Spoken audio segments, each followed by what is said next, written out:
po sa citizen of Zambales, the riding community, especially the off-road community. This issue is all on me. I'm still learning. This one especially the hard way.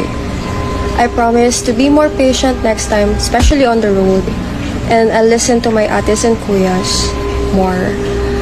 Na-feel ko na po yung mundong maraming galit and ayoko na pong maulit. Still learning. Hindi. Alam mo, sa totoo lang, Yana. Hindi still learning eh. Hindi ka matututo kapag hindi ka tinuluyan. Dapat pinandigan mo yung pamamaki mo. Panindigan mo yun. Yung sasapakin, awat sinapak mo si kuya, panindigan mo yun. Hindi pwede yung ganyan. Kasi representante ka ng kababaihan.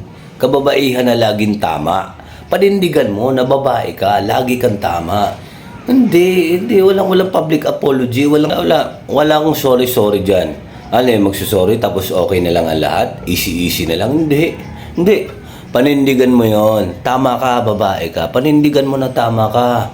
Oo, hayaan mong masira yung mga rider, bikers, mga community na mga motorista. Hayaan mo, babae ka eh. Lagi kang tama eh. Di ba? O kasi wala eh, hindi kayo matututo sa buhay kapag hindi kayo pinadala. Tama yan, huwag kang umiyak-iyak. Ang tapang-tapang mo that time. Ang tapang-tapang mo. Mamakyo ka pa. Pangit pa yung pick-up. Sasapakin mo. Panindigan mo. Awa-awa. Huwag pa mamakaawa ka dyan. Hindi. Walang mamakaawa. Hiyagi. Panindigan mo.